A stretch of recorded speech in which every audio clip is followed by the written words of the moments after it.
from three-point range. That was the first game of the playoffs that we didn't play well, in my opinion.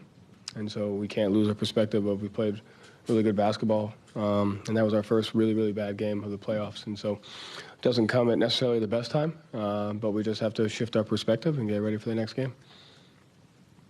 Joe, you call it a really, really bad game. What do you think in particular led you to describe it as that? Yeah, I mean, I don't mean bad. I thought our intentions were good. I thought we tried to play hard. I thought we tried to play the right way, especially on the offensive end. I thought we got a lot of good looks early that didn't fall, and theirs did. And then I think when you're in that situation, you're just trying to win it back. And so, like I said, it's the first time that we just didn't play well, and we just got to regroup and get ready for the next game.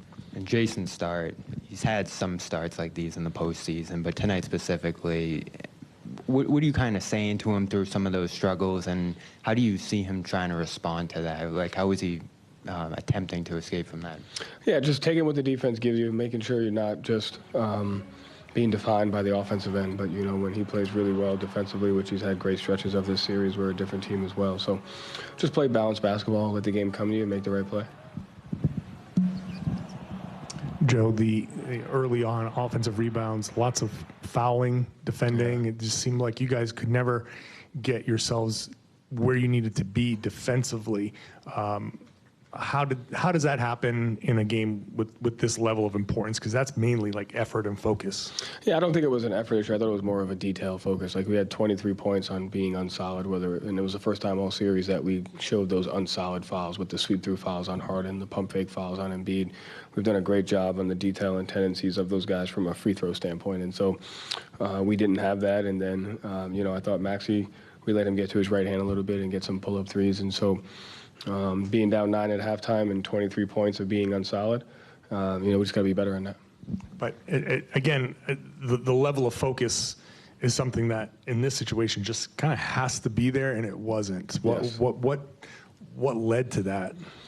Like I said, I didn't think we'd get off to a good start, and they did. And I think when you're in a situation of, it's a big game and you want to win, and you don't get off to a great start. I thought we had some really good looks that didn't fall, and they made the plays that did, and we weren't able to recover. Hey, Coach. So the Sixers shot like 65% in the paint today, and there were quite a few easy floaters and layups, and the help were a little late. And my question is, are you looking to, change up your defense, emphasize next game at Sixers? I mean, we'll take a look at it and see what adjustments we need to make, what points we're willing to live with, which ones we're not, and then, make the necessary adjustment.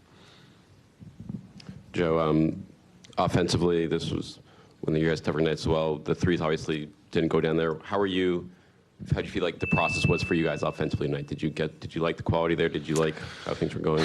I mean, shot more free throws, shot more threes. We didn't shoot a great percentage. I'll have to take a look at our shot quality, but I thought we were getting, relatively really good looks. We missed 10 wide open threes in the first half that I think went in. We would have felt a little bit different about ourselves. So, just off the beginning, I thought we got good looks. It felt like we were getting them. I'll have to take a look at it. And what led to you going with Peyton there in the third quarter?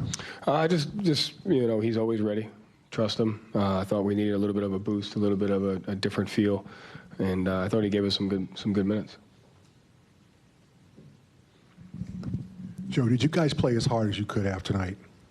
I think we had the right intentions to play as hard as we could. Yeah, absolutely.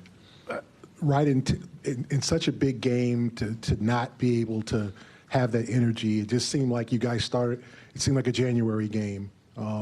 What do you attribute to that? Is there something going on, do you think, that needs to be looked into deeper with this team as to why you can't kind of expect them to play a certain way every night?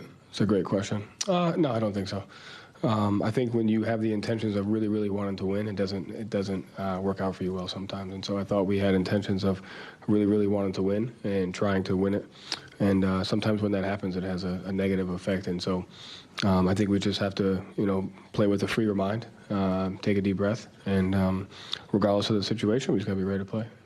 You guys are 20 seconds from going up 3-1, and now you guys are on the brink of elimination. How do you not get frazzled? How do you not have a performance like this in Philadelphia, where obviously the environment's going to be a little different? Yeah, I think just stick together, focus on the things that we've been able to bounce back from games in that before, and you can't really rely on the fact that you can't control that. The only thing you can control is how we come out and play on Thursday.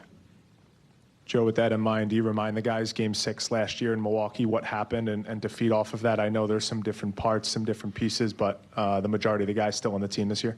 I don't think I have to. I think they will. You created so many open looks and they didn't go down the first half. Then second half, you would drop an ATO out of timeout. It would go really well, and then half-court execution would just kind of fall off from there. Why do you think it kept kind of falling off? You guys were never able to string that run together. I think because we weren't able to get stops and get out and run and transition and create those early cross matches and kind of soften up their defense a little bit. So these, your offense has relied so much on transition play, finding cross matches. So in this kind of game, you can't get those stops. Yeah. How do you try to reconfigure your offensive approach? I thought we did a decent job of that by getting to the free throw line. It's one of our higher free throw attempt games. And so we kept our spacing for dribble drive, and we were able to get by guys. And so I thought we combated that a little bit. Still thought we missed some open looks in the second half as well. But if you're not able to get multiple stops in a row, get out and get easy ones, it's going to put a lot of pressure on your half-court offense. Joe, it looked like the drop defense was in full effect, and it looked like Joel Embiid was really feasting off that. You've talked about staying steady rather than making in-game adjustments sometimes with this group. Was that a conscious effort to kind of continue to give Embiid those kind of open looks, or were they generating those looks? So a lot of that has to do with how you're playing offense. And so if you're not playing offense and getting out and running, then those ones are hard to stop, because then you're deciding what you're going to give away. And we've been beaten by threes on their bench guys, and we've been beaten by Harden's threes. And so when you don't get out in transition and you don't knock down those early looks, then those pull-up twos that can be uncomfortable at times. And so I think it's more about the well-balanced game of we have to get out in transition, we have to knock down open shots, and then it takes less pressure off of our half-court defense. Joe, we know what's done is done, and Game 1 went how it went, Game 4 went how it went, but does missing out on those opportunities to get a win in either of those games, how much pressure does that put on you guys now, and how much is there any level of regret or anything there with those games? There's no level of regret. Pressure is pressure. There's no more pressure than the ones that we put on ourselves as individuals and as a team. And at the end of the day, nothing you can do about it right now. This is the situation that we're in. And the more we spend time worried about that, then we'll definitely won't be able to come out and execute. We shift our minds towards what we can control and kind of the situation that we're in and what we need to do to execute. That'll give us the best chance. Joe, do you think there was any carryover from the disappointment of losing Game 4 the way you guys did into tonight? I can't speak for them. I'm not sure. Maybe a little bit. Obviously, the emotional up and down of a playoff series can kind of have that effect on it. And so it could have. Thank you, Joe.